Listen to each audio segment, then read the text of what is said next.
What's up, everyone? Welcome back to the DFS Army Fast 40 NASCAR Breakdown Show. My name's Kevin Alec, the geek from DFS Army. I've got the man, the GOAT himself, Taco DFS, to break down the Chicago road race today, Sunday, July 7th. What's going on, Taco? What's up? Man, I'm feeling good. I got a road race. Yeah. Chicago, how does that work? What, do they just shut the streets down in Chicago? Yeah. Exactly that. Last year we had a lot of rain.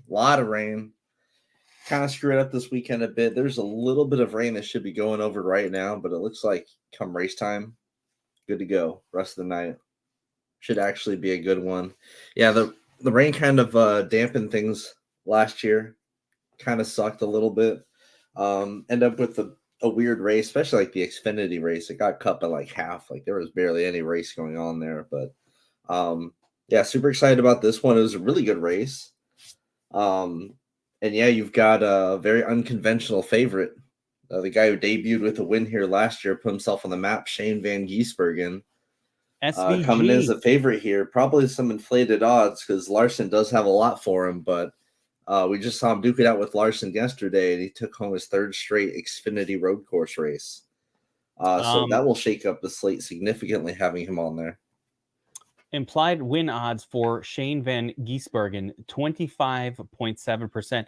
I've never seen that in a NASCAR race before this one. That's the highest. The Cup Series, yeah. It's the highest I've ever seen. I mean, they were lower yesterday for Shane, and he did end up taking it home there. Yeah, he's got way tougher uphill battle here for him here, and yeah, the Cup cars are a lot more. There's a lot more parity with them than there are with those Xfinity cars, so he may have a bit more of an advantage over there. I think his car was even better than Larson's, and we saw him fighting Larson significantly. So I think Larson has a really good chance at this race, starting on the pole with the best practice laps.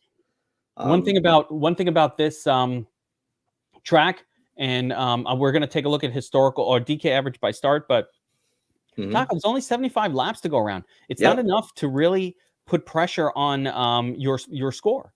It gives me a bit of a sort of super speedway vibe in that way. You want to go to the historical tab? There's only been one race here. Might as well look at it. Yeah. Okay. Yeah, and you'll see the top three scores. Hang on. No, there's only one race. Yeah, the top three scores, all place differential. I mean, Justin Haley just destroyed everyone last year. If you didn't have Justin Haley, you had $0.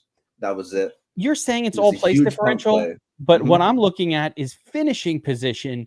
Yep, it also matters huge.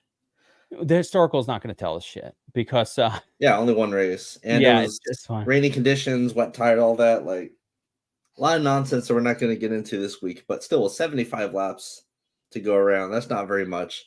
I think place differential is going to be big here.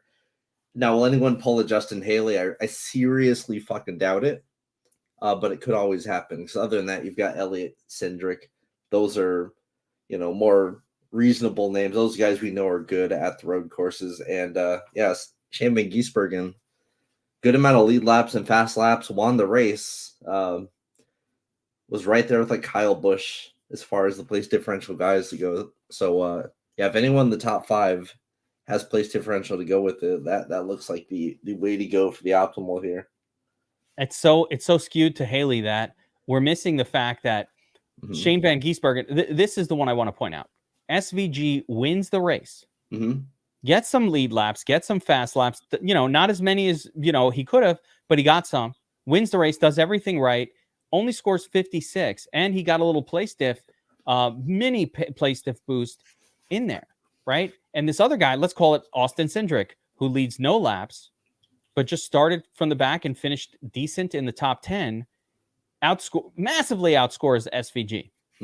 So the fewer laps to go around, not enough domination points to make a massive difference for most people.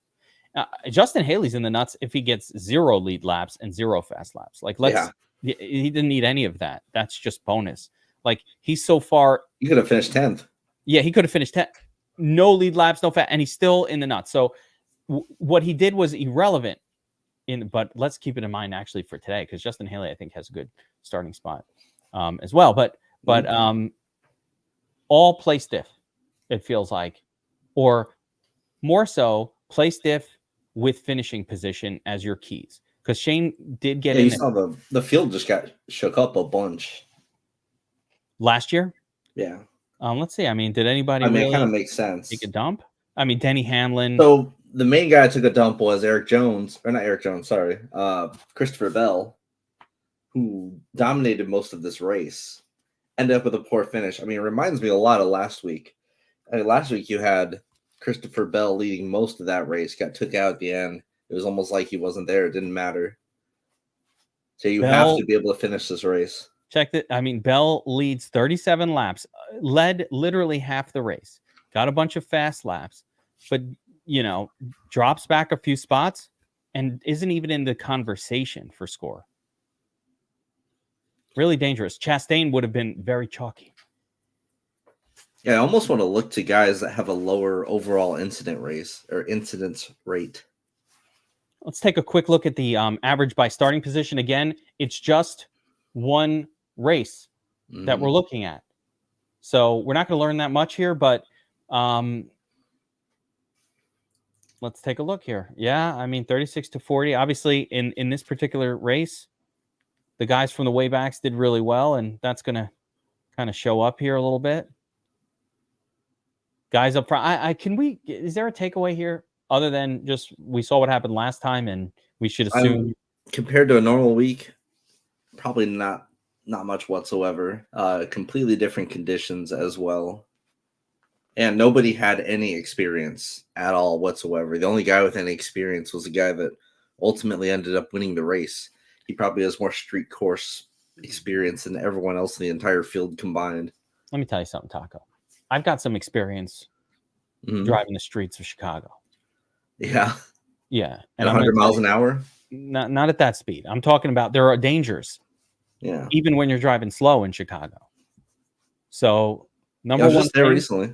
Yeah, I mean, number one thing, if you're in Chicago, go to a gas station, as I like to call them, a murder station.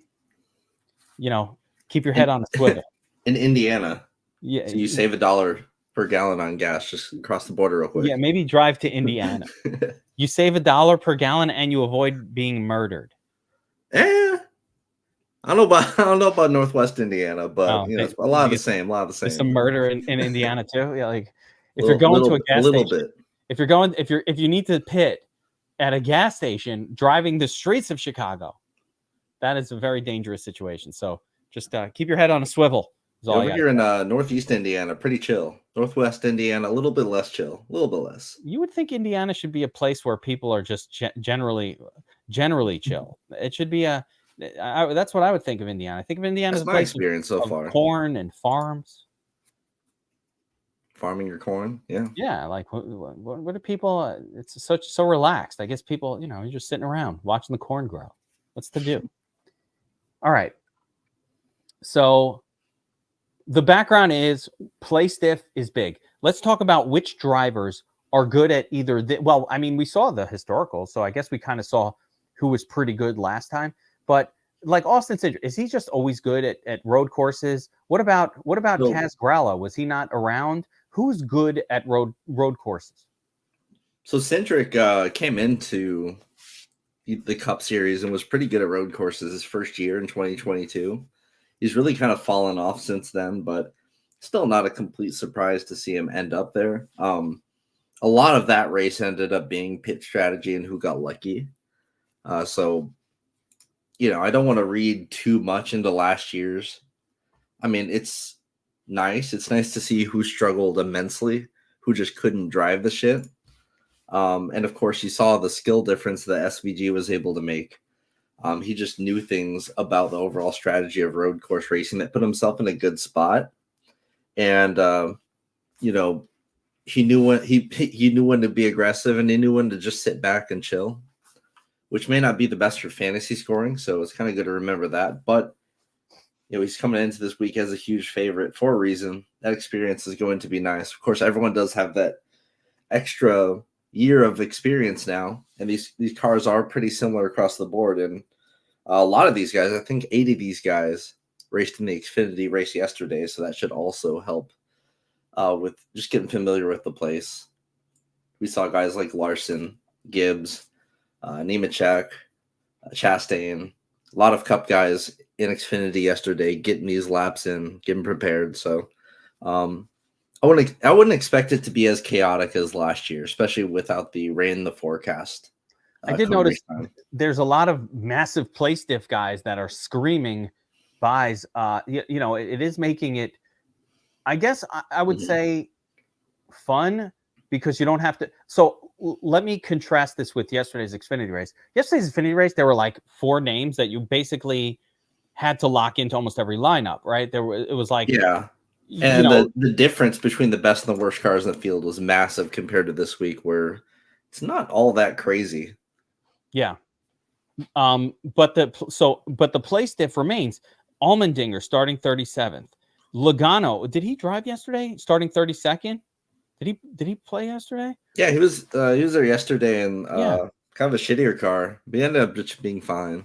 Yeah, he was a nondescript starting spot. He was nondescript in the Xfinity, but like he got to drive the course. So okay.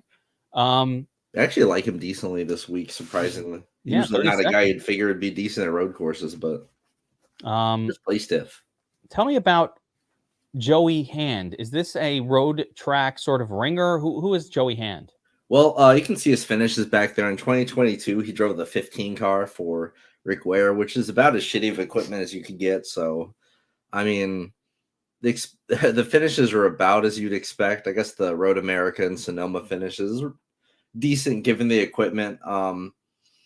When it comes to his third RFK car, we've only seen it once, and it was wrecked pretty quickly, but it looked really slow overall. We got to look at these practice speeds, and yeah, they're towards the bottom of the board, so I'm not expecting a lot out of Hand here. Who are the a lot of these guys at the very, very end are kind of there for a reason. Well, that's what we thought about Justin Haley until he destroyed. No, we were all over Haley last year. We were okay. All right, he made the slate nice for us, but okay. Good to know that we knew. These cars are just like slow. Like, for example, Bilicki is like 7 seconds off of the pace and has to do a pass through. Do not play Bilicki under any circumstances. So we have the practice times here, and I mean, is this real? These. Wait a minute. Yeah. It's pretty bad. Wait, let me go to practice. Some good guys like Justin Haley, most notably, was like 39th in practice. Very scary. Haley, very slow. Interesting. His best lap was 39th. What the hell? Only ran 7 laps, but yeah, a little bit concerning. Who looked good? But his odds continued to get better. His odds got better after that practice session, which was really interesting. Who looked good in practice? Larson, SVG. Kind of the usual suspects. Gibbs. Ty Gibbs. Fast Xfinity. Bowman would be the surprising one. Surprisingly fast, but it's hard to see him factoring in a whole lot here. McDowell's not too surprising overall. I mean, he's been good at the road courses when he hasn't been wrecking. He's just been wrecking a ton lately. But we have seen him be fast, especially in like qualifying. McDowell, Gibbs is looking really good. He posted some hot laps. Was there a major difference between the A group and the B group? It doesn't look like. Actually, I can't. There's just a difference between the haves and the have-nots here. Really, it seems like SVG, Gibbs, Larson, those cars are quite a bit faster than the rest of the field. Those will probably be the ones duking it out for a win here. Interesting. How predictive are the practice times generally in this track? Because some of these names that have terrible. It's gonna be hard. Yeah, it's gonna be hard to know. Because we've only had the 1 year here, and the conditions were way crazier last year. Yeah, tough to really judge. Got to still. I mean, McDowell, he was fast, and look, I mean, his odds are pretty good here. So I think it's reflective. No, I would consider this a bit of a just an IQ race, sort of. So we're gonna see your smarter guys, your guys with more capabilities, being able to separate themselves over guys that just have like speed in their car. Let me ask you a question. They're so long, so I don't mind looking at just overall fast lap this week. I see a new column maybe under practice. This difference column. Just Is this the how much slow? Is this a timer? It's always there, but is this it's how much delta? Yeah, of how much they were behind. Yeah, I think what it is, it's never been more than like 0.002. Like it's normally so low that you don't even see it. Yeah, but these lap times are tremendously long. So yeah, there's a big difference. So you can see that Gibbs, SVG, and Larson pretty close. And then there's a gap after them. But after that, a lot of cars are kind of similar, especially when you look like the 3 and 5 lap times. Yeah, they're like seconds off the pace. So literal full second. Like Joey Hand is losing 3, 4. This Killer Priest is losing 3 seconds every lap. Harrison Burton losing over 3 seconds. Carson, there's some Hocevar in this house losing almost over 4 seconds per lap. That's horrible. Yeah. All right, so there it is. Couple questions from the field here. Will weather affect this race, Taco? It's supposed to be done raining by like 2 or 3, which is before the race starts. So other than conditions being a little bit different, it shouldn't be that much of an issue. I'm seeing people say that the weather there is fine. Kind of waiting a response back. I'm hitting up a friend that's in Chicago right now, trying to get her to tell me the weather. Just look outside for me. BJ is there right now, nice and sunny. Can Kyle Busch pull something out of his ass today? His form at road courses is actually really good. The only good finish he's had recently was at the road course at Sonoma. I wouldn't be shocked, but surely he's going to have like no ownership now after all these like consecutive wrecks and horrible weeks. But he was looking good last week until he wasn't. But he was up there in like the top 3 legitimately. Like you can tell he's not actually a 28th place dude. He just finishes in 28th every week because something always fucking happens to him. He's in the mental schneid. He's in that Eric Almirola like mental schneid from like hopefully it doesn't end up like Eric Almirola. Not all the way, but hey, listen, we don't know how far he's going to fall off the never know. Actually, you know what? I could totally see him doing that. Anything can happen here. Did Haley drive a Cowlig car here last year? He sure did. Yes. And there were with Cowlig now, it's very interesting because you've got AJ Allmendinger, who's usually their primary focus, but look like the secondary focus this week with SVG obviously putting Cowlig as the favorite to win the race overall. And then Hemrick, I'm sure they're just giving him a bicycle and saying, fuck off. Like, he's just a forgotten about part of Cowlig at this point. But yeah, I didn't even know Hale was in Cowlig equipment. But yeah, this year you could almost argue that the Rick Ware equipment has been even better for Haley. We've seen him running in the top 10 legitimately quite a bit often recently, more of these shorter tracks, but just overall his form has been kind of alarming. You've seen his odds. Like he posted that 39th time in practice, and then his odds went from 100 to 70. So it seems like people were not swayed by that much at all. Because the dude is a good road course racer. He is capable.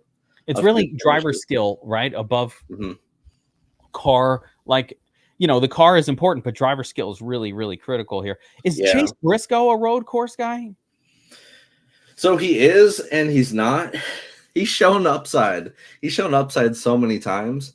He just makes like a million mistakes per race. He's a huge mistake guy. So he always ends up with piss poor finishes. Like he has one top 10, I think, ever. And something like that. Like maybe 2. Like he's just not good at finishing races and avoiding mistakes. And I kind of alluded to it earlier.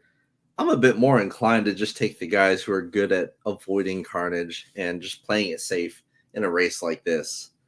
Looking more at your Chris Buescher types, or even like your Christopher Bell types.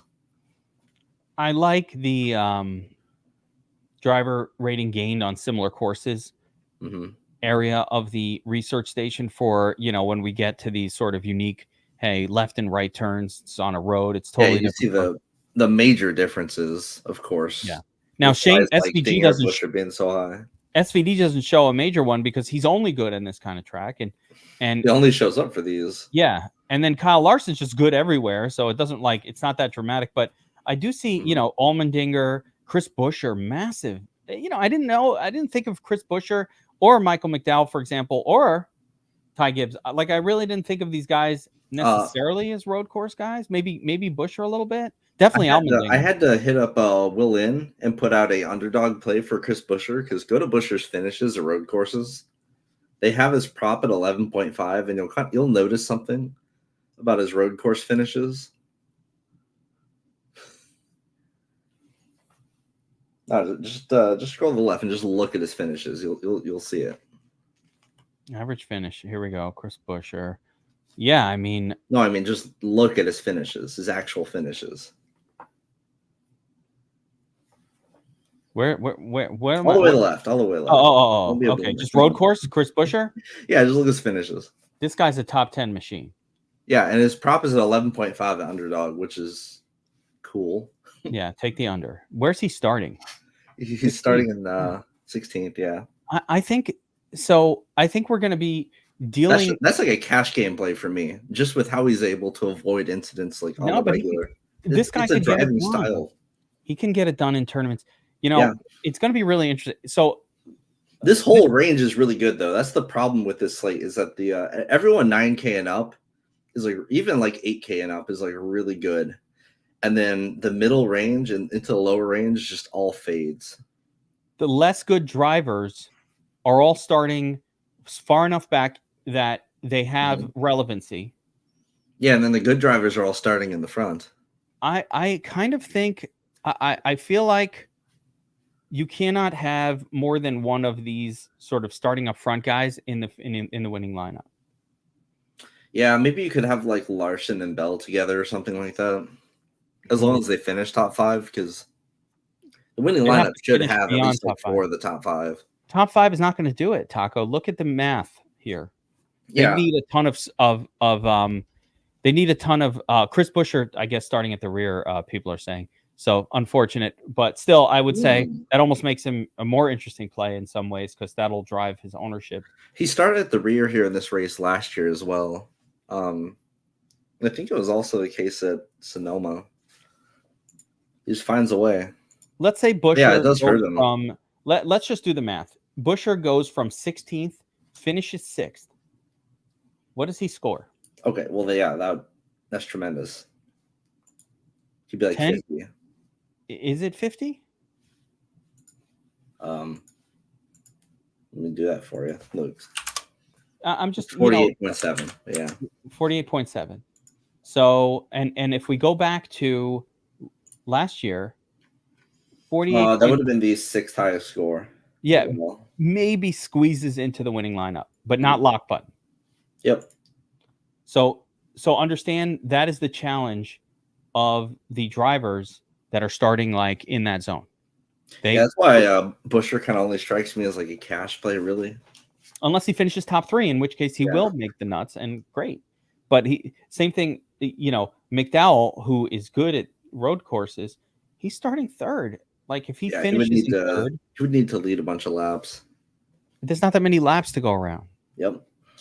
Really, really tough. Same thing, Ty Gibbs. He has to win the race. He has to get around Larson. You're asking a lot. But he's cheap. He is cheap. The price is right, 8,400, but it doesn't matter. It's not. It's going to be raw scores here, I think. Yeah, it's just Gibbs compared to like SVG Larson. You can put in as that 3rd guys, where the rest you have to make way more of a contribution of your money, which there's not a lot of money to go around, especially if you don't like some of the value plays down here. Like if you don't like Haley's practice times, or if you don't like Logano's general road course skills. It's kind of slim pickings down there. There's really no one that strikes you as like, oh, this is obviously a very good play. Everyone has their downsides to them. Is Austin Hill or Josh Berry, Austin Hill, anything going with these guys on road course? In this range, I think Austin Hill should be the most popular in the 3rd RCR car. Starting 34th. Ran the race yesterday. Best odds of these guys. Yeah, slightly better than the rest. Slightly.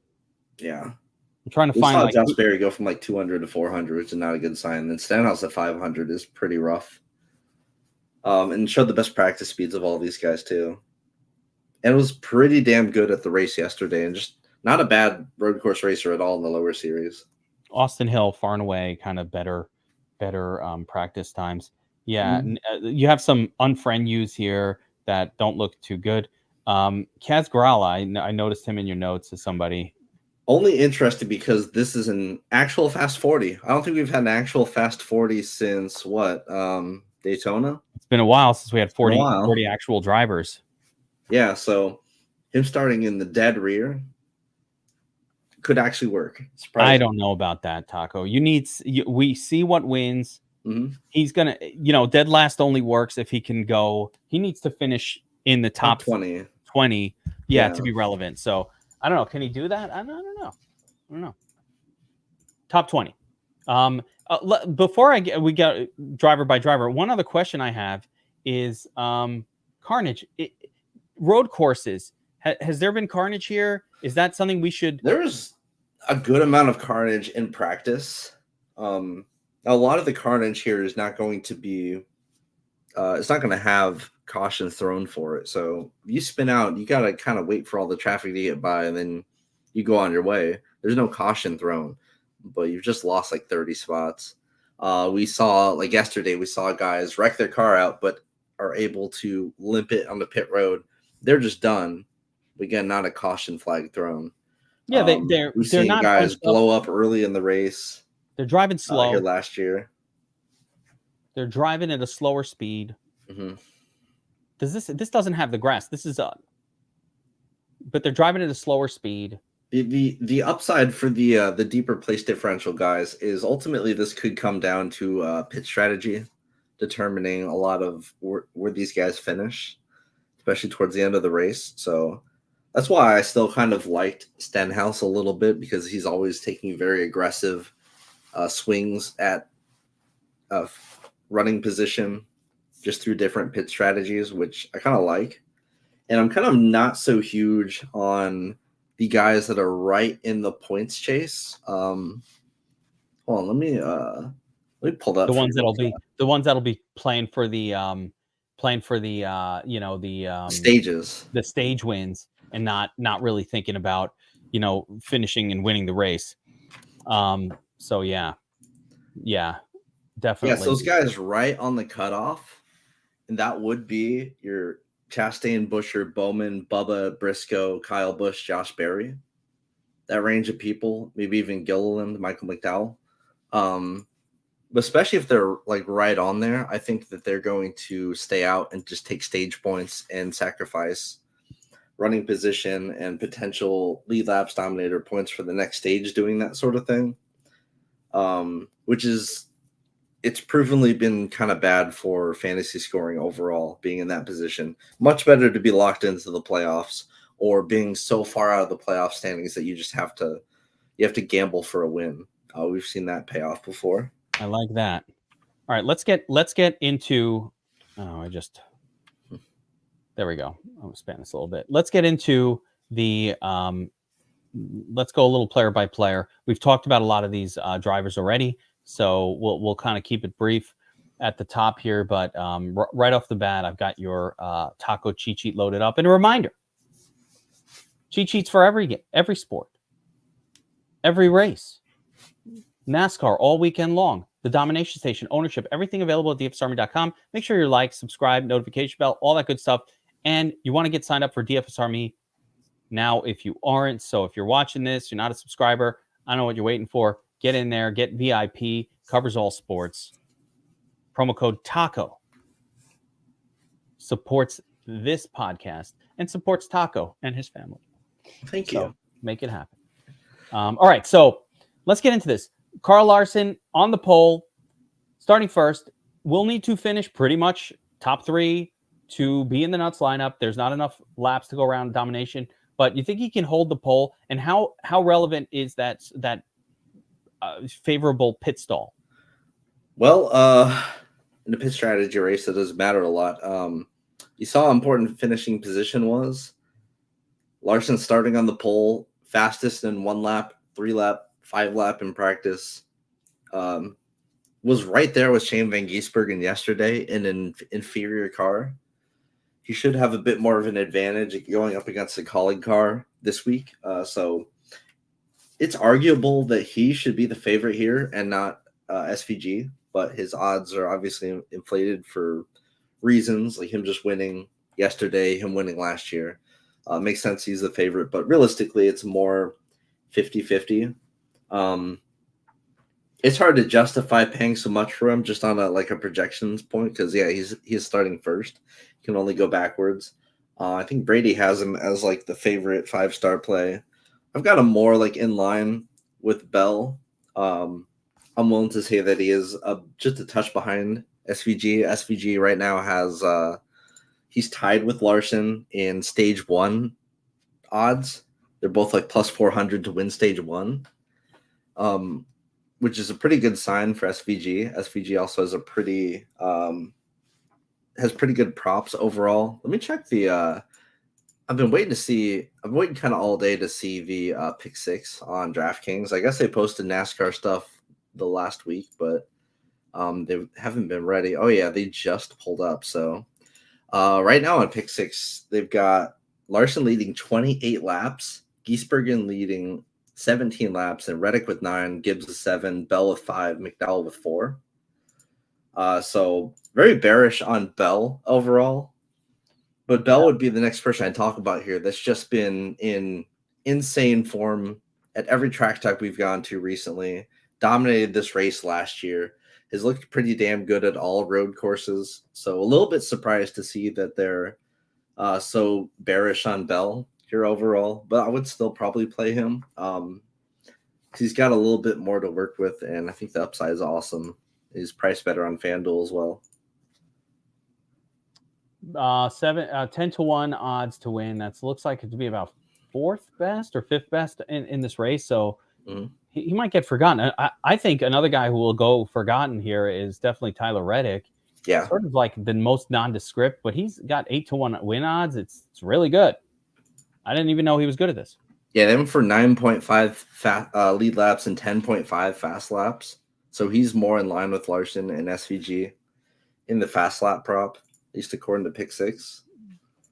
If I had a boosted bet for NASCAR, I'll tell you right now, I would not play Shane Van Giesbergen at 2.65 to 1.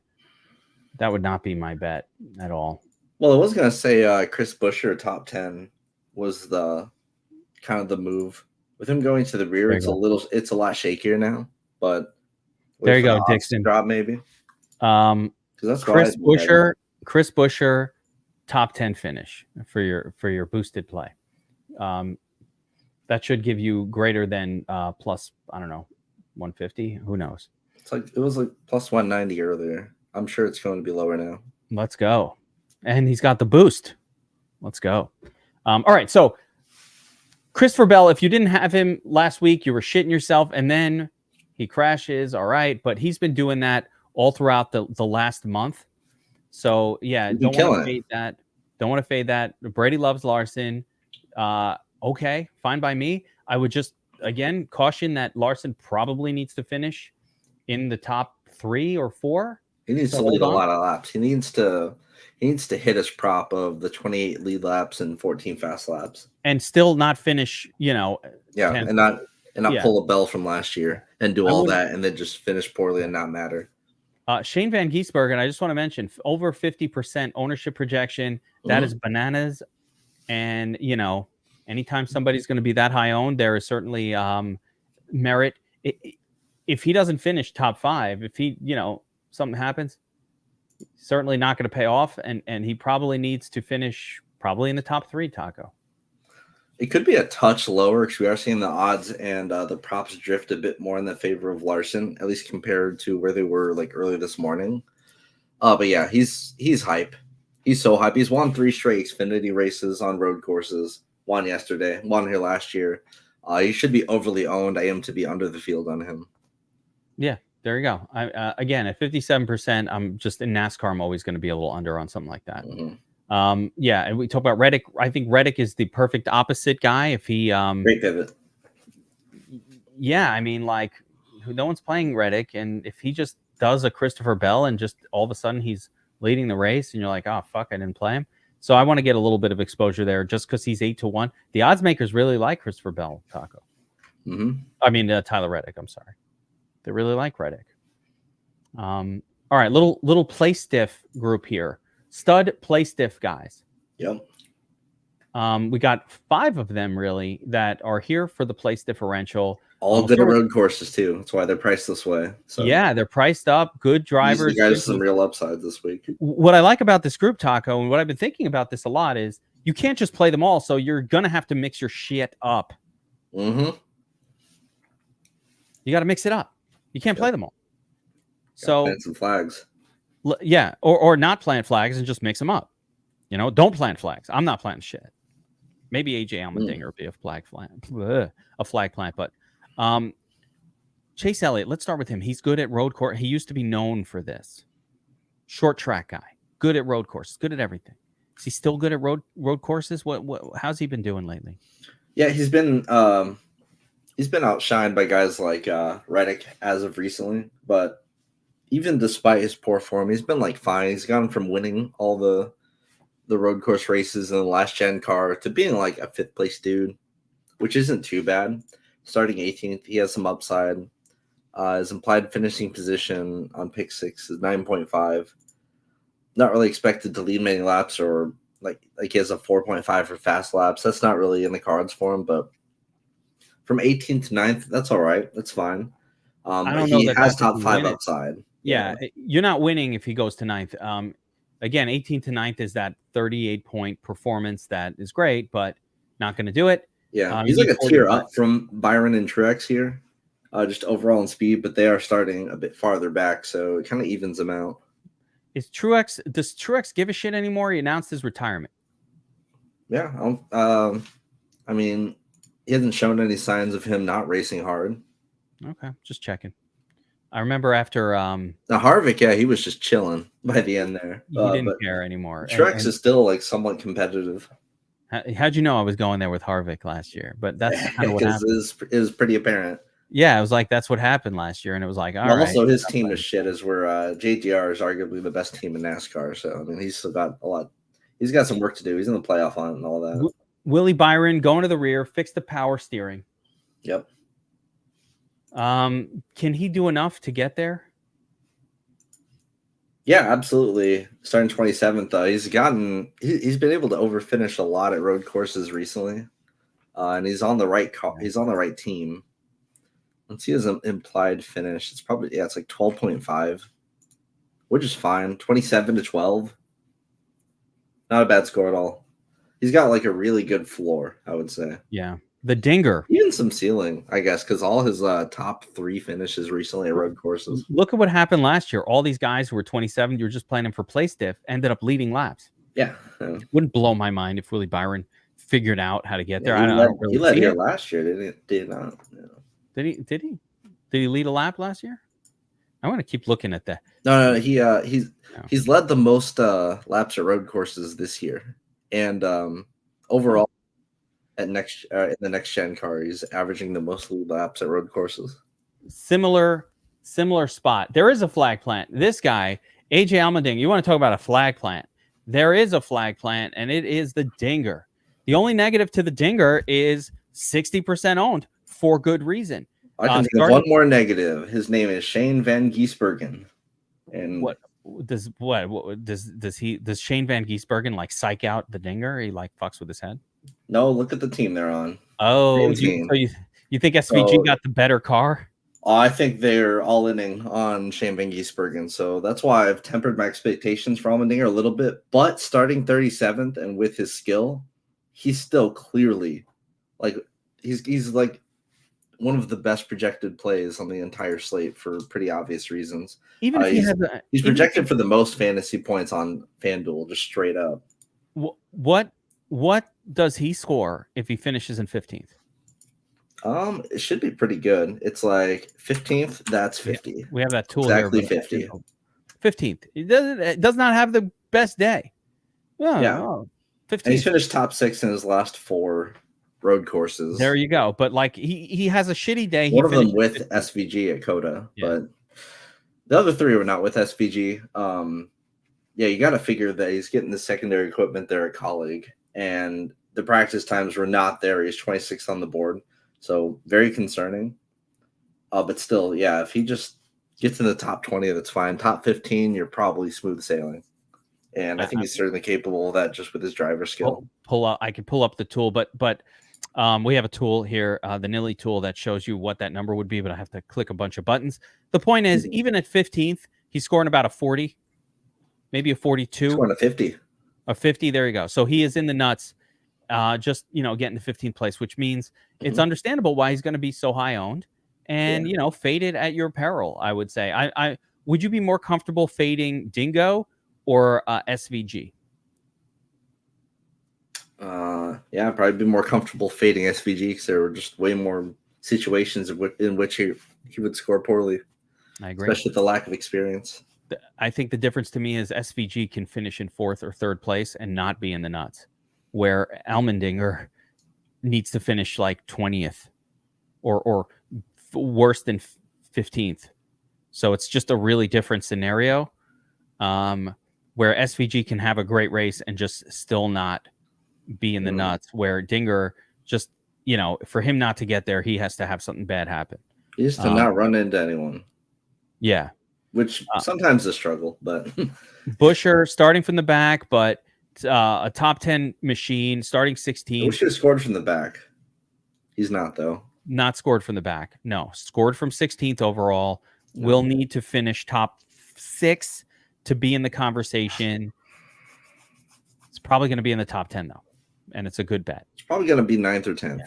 Somebody just asked about McDowell. And is he a good play? Man, this kind of play, he's very expensive. 8,600. He's hit or miss. So if you look at McDowell in his recent runs, he is either DNFing, which I think he's done 3 of his last 4, or he's up there in the top 5, leading significant laps, being a factor. Like, he either has that top 5 speed or he wrecks, and it's been no middle ground. So he's very much a GPP play. He was good in practice too. I think he's playable in tournaments. Yeah, I would agree. For sure. I would not fade him. Yeah, I would agree. He's playable in tournaments. He, all these guys starting in the top 5, I would kind of give the same. What I would do, we'll talk about a rule, but I kind of want to limit how many of these I could have in any lineup. I'm going to say I don't want more than 2 in the top 10. Is that fair, Taco? Yeah, I guess I could see it. Limit to 2 out of the top 10. There aren't enough dominator points to go around. There's no domination points. So these guys, definitely no more than 2 in like the top 6 or 7. Maybe if there was a cheap guy here, but yeah, I think place diff is going to be king for scoring purposes. You cannot, like, how do McDowell and Gibbs kind of win together? It's super unlikely. Yeah, for sure. Global Max, Wendy Brown. There's SVG and Dinger, who you could go 100. I would say you could go 100% on either one of those 2, and I wouldn't have such an issue with it. Yeah, most other people I would cap at like 40, but 30. Those guys 38. obviously need to play a lot. Yeah. Dinger finishing prediction. Schwami's a big props better. I think Dinger is top 15. His prop is 11.5. I would probably go under, gun to my head on that, just because of the concerns. But if he finishes 13th, crazy. Yeah, that I didn't know they have. That's perfectly fine. Yeah, on Pick 6 on DraftKings is new, shit. But they only just added these props like hours ago. I've been kind of waiting for them all morning. That is wild. See, there you go. Fucking DraftKings giving away information there on the Pick 6 that they don't even want to give away, but they're giving it away. Michael McDowell. So we talked about him. Ty Gibbs, super fast in practice. So was McDowell. Both these guys really relevant. Gibbs is fast. He just makes a bunch of mistakes. Him and Briscoe are in the same kind of category, except, he's not as bad as Briscoe. He's been able to like finish some races at road courses. It's just been winning has not been really possible for him. So he has 3 top 5 finishes at his last 4 road course races. Really good, right? But other than that, it's been a lot of him underperforming at places where he looked really good. Like, he's looked good at all these road courses. Finishing the race is kind of a deal. Like, he's got the worst DNF rate of like anyone in the expense. It's going to be really interesting to balance these play stiff guys with a couple of these sort of Ty Gibbs types that, could dominate, but also could dominate the whole race and then fall back in the last 3 laps and be completely irrelevant. So that part is nuts. I think you just want to limit how much exposure to get to guys like this. But yeah, I mean, 25%. You definitely want some. I wouldn't go too crazy. Yeah. Oh yeah. Like, you don't want to be watching the race. Very similar to me. We have seen Ty Gibbs specifically on a road course just be the fastest car. No one can catch him, and you're like, oh, I wish I would have played him. And it doesn't look like it, and no one does. And they just dominate for the whole way, all the way to the end. Just a boring race. Now we get to and then he has a bad pit, and then he has a bad pit because his pit crew sucks. Yeah, and then he has a bad pit, and then you're like, oh, save me. Look at the fade zone here. Yeah, okay, this is ridiculous. This is what makes the slate for me. The mid range is so fucking bad. I mean, take Logano out of this discussion because he's a great player. Even he's not a road course racer. He's not like the most strong good play. He's just like an okay play in a sea full of awful plays. I remember when they said Logano wasn't a short track guy, and then Briscoe threw some dirt on the field, or Bristol, not Briscoe. Bristol threw some dirt down on the track, and Logano all of a sudden was this lunatic dirt guy. So I mean, there's a reason he's 7-6 this week. It's you love to shit on Logano. The craziest. I'm playing Logano when he's cheap and starting 32nd. I don't care. Last week, I like him in new situations. Like, he was good here last year. He's always good like the first time in a track. No fade. Logano's a great play.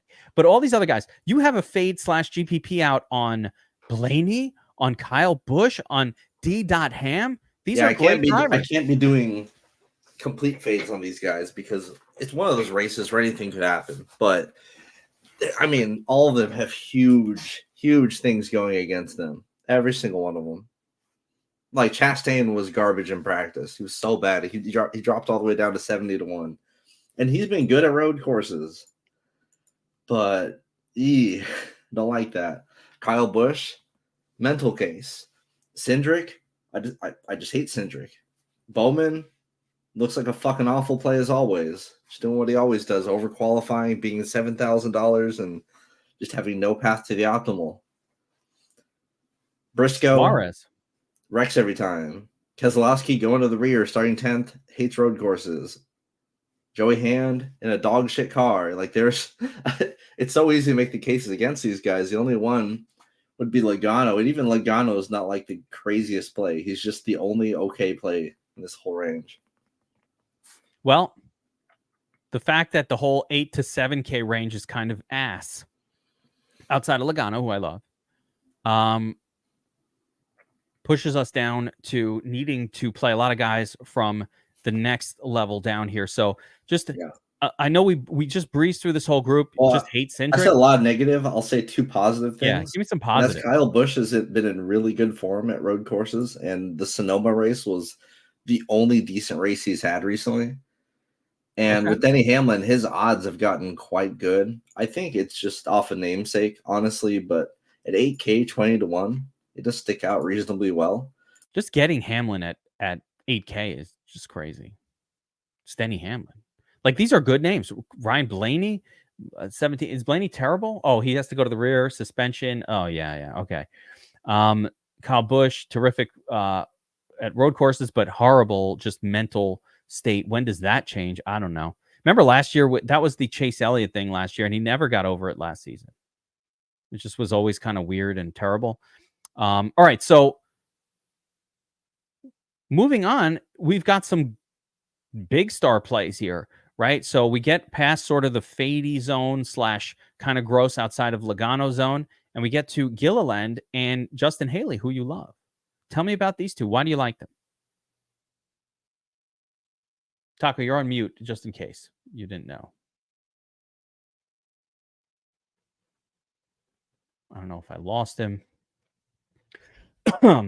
or what happened there, but I will talk us through until Taco reemerges. Kid ran in his office, ripped out. Oh, I accidentally hit a button, I think. Yeah, like I figured a kid ran in your office and just like... No kids today. No, I was saying Gilliland, he makes sense, right? He was top 20 in practice, looked perfectly fine. Was top 10 at Sonoma. and he's shown a lot more upside this season than some seasons past. But he's always been able to show in each of the last 3 seasons in the next gen car. He's had a top 10 finish at a road course. It's kind of hit and miss. Definitely more like GPP. But starting 26, yeah, it's a good play in a range that's full of pretty bad plays. And Haley, it's just off of respect for last year, obviously, and just his recent form as well. But yeah, the practice times are horrific. So the odds are good. The odds are really good. I'm concerned about the practice time. Yeah, that is a real concern. It's what's keeping me from playing him a shit ton. I still would prefer Gilliland slightly, but the Haley odds movement is kind of interesting because that all came after his practice. So it could have been a fluke practice, I guess, or something. I don't know. Because he ended up qualifying just fine. He didn't qualify deep in the 30s.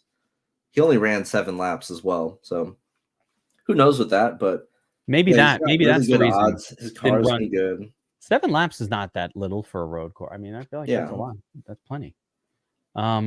Carson Hocevar so Haley and Gilliland are your favorites in the 6K range across the board. Yep. By far. And then, okay, so you got Hocevar starting 13th, a little too high. Yeah, Eric Jones. Kind of bad plays. Eric Jones, you're the Eric Jones whisperer, but he's terrible at road courses, so you fade him. Ultra slow in practice too. Look at the FanDuel price for guidance. Like FanDuel just stone bottom priced him and Zane Smith, so that's a bad sign right there as well. 25 hundo. I'm more into the Zane Smith play, honestly. Top 20 at both the road courses this year, 16th in practice. Like, not bad. He's fine. No ownership either. Okay. Yeah. All right. Let's see. He's not been pulling much ownership at all. Bubba starting 6th is Fade City. Yeah, I ain't touching Bubba. What did Bubba open? He opened at 150 to 1. Now he's 30 to 1. So that's kind of a giant jump. He was very fast in practice, but we've seen this a lot. How often is he fast in practice and fast early on the race and then nothing? I feel like that happens like every week. I think we're going to have to find some relevance in this zone, Taco. So we got to find someone. Greg, I think he's just shitty at these road courses, clearly. LaJoy, maybe. He was 11th at Sonoma. He was top 15 here last year. He's 250 to 1, which isn't that appealing, but I mean, there ain't too much to go off of in this range. There's Austin Hill, of course. Killapriest. Some good form at this track type, but Killapriest does have Killapriest does have that like where his rating goes up in road courses thing going on. So yeah, he has 5 top 20s his last 7 road course races. That's pretty good for 29th. You know what? Maybe it is Killapriest. Yeah, he was just 33rd in practice, which is the concern there. Yeah. Austin Hill looked better in practice, not bad. And he's starting 34th. He had some speed. Yep. The only thing he lacks is cup reps, I guess. But other than that, like start deep 34th. Much better odds than the guys around him. He does seem like the best play in this range if you're punting. I don't even think cup reps matter in a road. Like they're all kind of driving a different. Well, at this track specifically, I mean, the most reps that people have here is like 1. That's what I'm saying. Like, it's not like anybody's that experienced at this track anyway. Then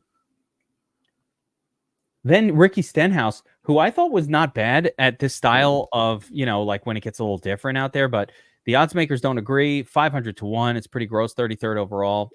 He was pretty all right in like 2022, I guess. He's been struggling a lot recently. The road courses. 500 to 1, though. Woof. That's a concern. And the rest is Fade City. I mean, Nemechek and Dylan starting way too high. Harry Burton just stinks. Stinks overall. But is there an Oasis play in the middle of Fade City? No. If we go all the way down to Mr. Kaz Gralla starting dead last, who's not bad at road courses. I guess. And honestly, doesn't even finish that bad for being in such shit equipment. Anytime someone says the word honestly, I assume that they were lying in everything else that they said until they said that word. I think that's an oversimplification, but We can agree to disagree there. As soon as I hear somebody saying honestly to me, I assume that everything they told me actually it's usually I would just go all the like the theory here would be if all these plays are shit, just go all the way down to the very bottom and just save the most money you can. Since all the plays at the very top are very nice, it's just Balicki would be that guy for me, but he has to do a pass-through penalty, and he's 7 seconds off the pace. No, you can't touch him, obviously. So it's Growler. Hemrick is in a colleague car, which is a major concern because SVG and AJ are here. What the fuck is Hemrick going to drive? That's the parts car. That's the car that give a shit about him. That's the parts car. Gralla strikes me as the new bottom of the field, where if you're just punting all the way down, just say fuck it, go to Gralla. He's not even bad at road courses. 23rd and 28th this year. Guys, this was just some life advice, by the way. And that's another one. I'm not going to lie. Or if I'm being totally honest, anytime somebody says anything like that, I just assume what they're telling me is lies, and what they've been telling me has been lies. Like it's whoa. Yeah, never say honest. It's all lies.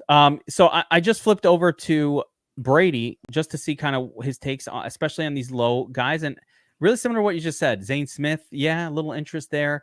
Austin Hill, quite a bit of interest. Core play. Core Austin Hill. Yeah. Core. A little Kaz Growler too. Okay. See? Fucking not great alone night, in this. man. Great. If I'm being honest, if I'm not gonna lie, I really enjoy both of your notes. I'm more suspicious of people when they say I'm being honest. Like, were you lying the whole time? Like, if I'm being truly honest, like, what the fuck were you just telling me for the last 45 minutes? Yeah. Just being deceptive. A little Kaz Grella action. Okay. Just a quick glance at just Brady up top. I want to see in the dead zone here. Yeah, he loves Logano. Likes Bowman. That's one we're disagreeing on. I find no way that Bowman can be fantasy relevant starting 8th. I just don't understand how. Even a little Briscoe. Great RC driver. Okay. It could just be this whole range just being garbage, but yeah. He's just more kind. He's like, I know these guys. I don't want to, I'm friends with them. I don't want to talk too much shit about the driver. No, I want to hurt Austin Cindric's feelings every single week. You hate Austin. And he knows I rode him in Xfinity. That was my boy. All right. Every intermediate track, all in Austin Cindric, right? And then goes to Cup and proves to be a fraud. Until he doesn't, and until he turns good. By the way, that will go to Gateway again. No, it'll happen. He'll just shift it around. Like they start off sucking, and then all of a sudden, they grow into the role. Nah. All right. That's it, Taco. Fast 40. An actual 40 car track. A real fast 40. A true fast 40. So 39 if you don't count Balicki, which we should not. Balicki with a penalty lap is insanity. Yeah. 7 seconds off. Oof. Who's the SE plate? Man, this is the hardest question.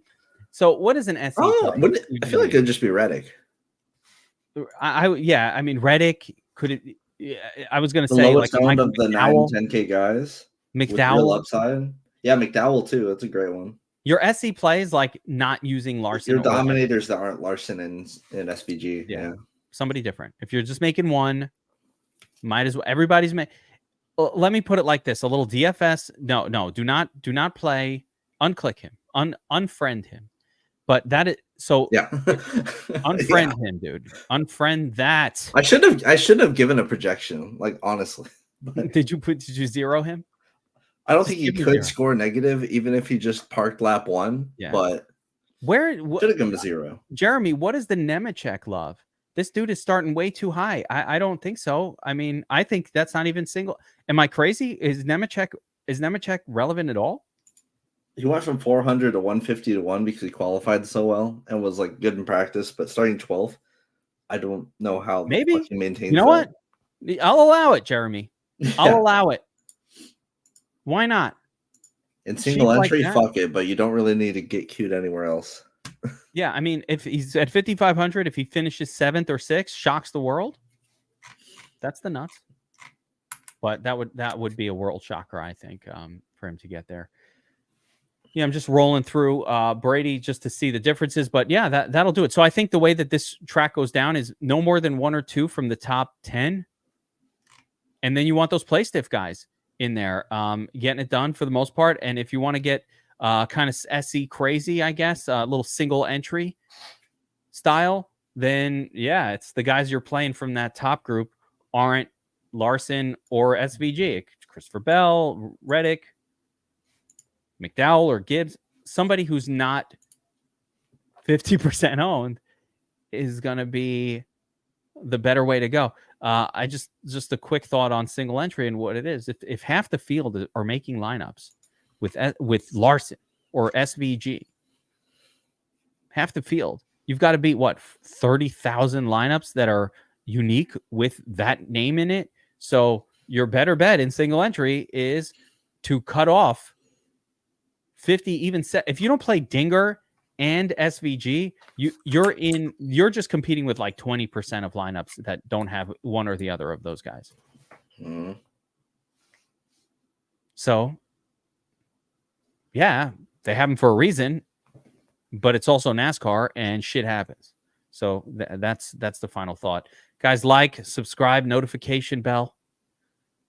Best ball season going strong here in the channel, by the way. Taco, I just recorded a breakdown of your best ADP beaters with Alan Sislowski. I almost stuck in there just to watch it.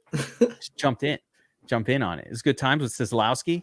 The boys are back, so we've got a lot of fantasy football and best ball content coming out more and more each day. We're going to start doing some live streams, live stream drafts in the next week or two. So we're just getting the fantasy football tingles going. Oh yeah, fun time of year. Love best ball season. I watched like this Giants offseason thing on Hard Knocks on HBO last night. Got exciting. Back test stuff, Wendy Brown. We talked a little bit about historical. That's about the best we could do. There's only one. We only had this track happen once before here in Chicago. So the only info we saw was play stiff guys did really, really well. But there were some elite play stiff guys on that track. So I feel like we have that. I think it's a bit of a fool's errand to back test a rain race with rain tires and stuff. Yeah, it was raining. It was kind of a disaster last year. Yeah, we should not see rain today. It should be a clean race. Right? I think it'll start raining here like an hour. Let me check again here. You don't just want to look at Chicago. Chicago's huge. You want to look at Grant Park, Chicago, because it's exactly where we'll be at. And yeah, the rain's starting in like the next hour, 43% rain coverage, and then drops off after 3. So it should definitely be good to go by the time the race starts. Track may be a little bit different than practice is all. It's really the only difference. I keep thinking about like the pit stop and you know, you have to go to a Chicago gas station as your pit stop and you get murdered. Oh no. That's South Chicago. This is in North Chicago. I think they'll be perfectly fine. Oh, is it a different part of Chicago? Is that we're by the lake. We'll be chilling. I'm like, you crazy? You pit stop over there? No, we're not going to O Block. Got to be packing heat. Get through that. All right. That'll do it for this one, guys. Good luck today. Let's take down another tournament.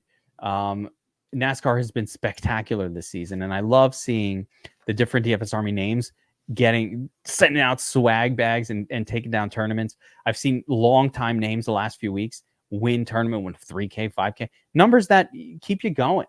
Yeah. So I love it. Play that 50 cent. Did they stop doing the penny games? Was that last week? It was like a week-long thing. That's over the penny games? I think I may have played more MLB lineups than NASCAR lineups at this point. Just off of like 3 days of playing like 20,000 lineups each. And I did all the achievements. Yeah, I got all my MLB achievement. I did so many MLB lineups one day, 3,000. I had a hard time like just putting lineups in for that. I had to wait, just getting 3,000 lineups. Loading them. Yeah, it was just loading it and it was difficult, but I think I got all my MLB achievements out of the way for the year. So hopefully they do that again. That was kind of fun. Could the darkness be a factor? I say no. Obviously there aren't going to be lights. They're not going to run off of street lights, but no, I don't think the race is going to start on time, most likely. I mean, it's not. They're not going to let it get dangerous. It's like a sub 50% chance of rain in the first place. Like there will be some like light sprinkles, but it's supposed to be done by like an hour before race starts. I think we'll be very good to go. Darkness is not a bad. It doesn't get dark until 8:30 now. Yeah, not a long race. Yeah, that would be a exceedingly long race. So good luck today, everybody. Let's make some lineups. It's light out there at 9:30. But yeah, let's get those helmets up. Let's win some more contests. Helmets up. Leave me the Chrome Horn. Y'all can win everything else. Good luck, everyone. We'll see you guys next time. Like, subscribe, notify, all that good stuff. See you. Take care, everybody.